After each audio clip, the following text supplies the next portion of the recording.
Okay, so I will add a little bit more to the details provided by JD. MK Shaked is Israel's Minister of the Interior. Between 2015 and 2019, she was also the Minister of Justice. She was the chairwoman of Yamina, and I'm burning to ask the question of whether it is changing because everything is so dynamic. But first of all, I'm very excited to be meeting you face to face. Can you hear me better now? I'm just so excited. It's not every day you get to meet Ayelet Shaked. I must share with you that I come from areas of philosophy and ethics and political thinking, and I'd like you to please guide me and navigate me through all these complex issues of security and terror, because that's what we're going to discuss today. I would very much like to ask political questions, but of course that will not be the topic we'll be discussing today. So let us begin with your position on Israel's policy vis-à-vis Hezbollah. We know that there is a very complex system of organizations and bodies, some of which are supported by Iran. We heard the review earlier on, and also by pro-Western liberal organizations. What is your position on grappling with this complex campaign? Well, vis-à-vis Hezbollah, we have several huge challenges. Some of them are military and some are civilian in nature. The military ones are our attempt over the last few years to prevent Iran's entrenchment both in Syria and with Lebanese impact, and also the link between Iran and Hezbollah.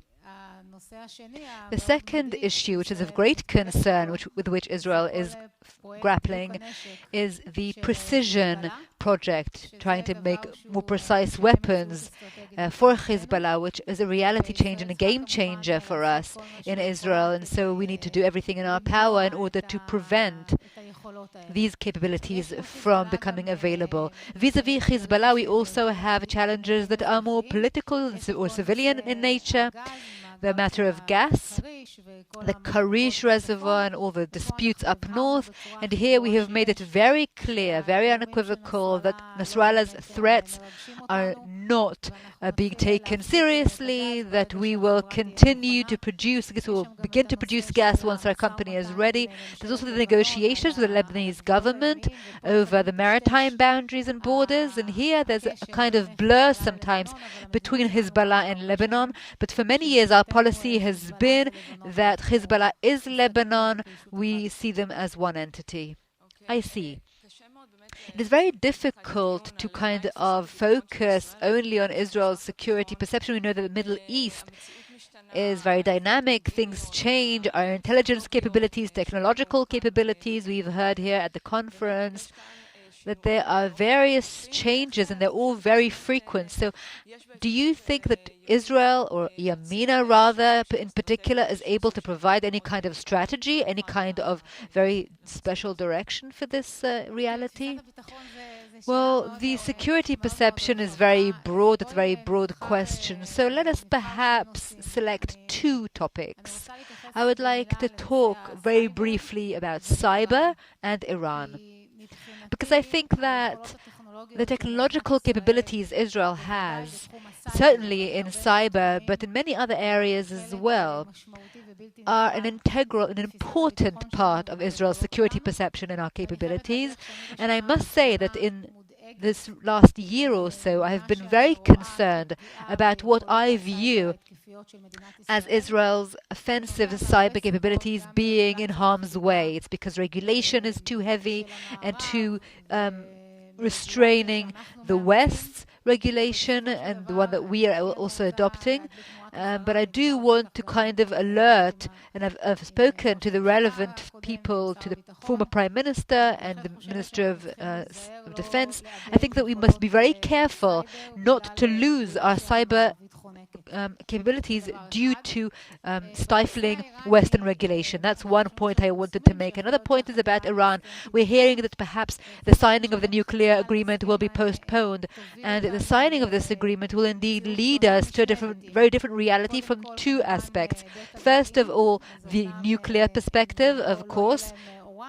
They may not have uranium, but we know that they will be able from 2025 onwards to install centrifuges, even advanced ones, and they will reach a bomb once they decide to breach the agreement. And so Israel will have to be prepared for any scenario.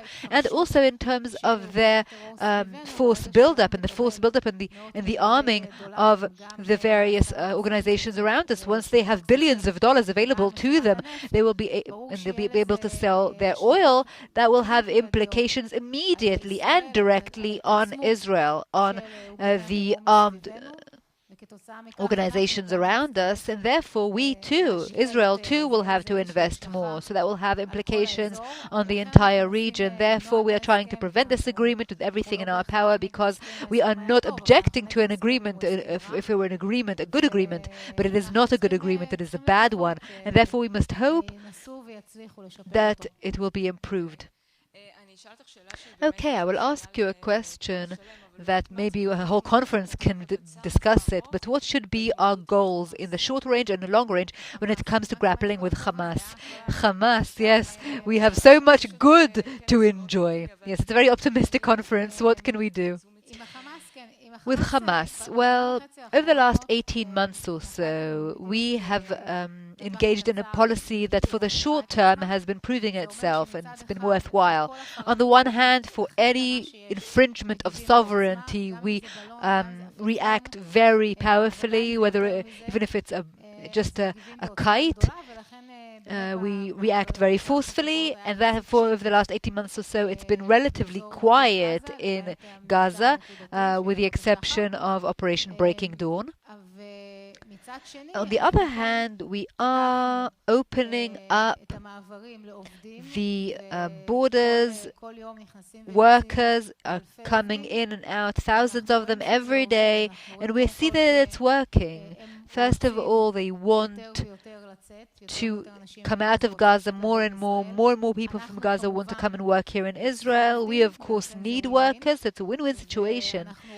And we also see in the Gaza Strip that more and more people are beginning to understand the advantages of being good neighbors, having good neighborly relations with Israel, and are not so happy to take part in the military projects of the terror organizations. They prefer to live a normal life instead and work in Israel. So I think this policy has proven its worth.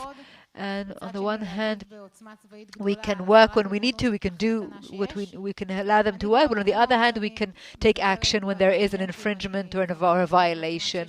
I've been a cabinet member for the last 6 years, and I've been talking for many years about the possibility of perhaps allowing them to immigrate.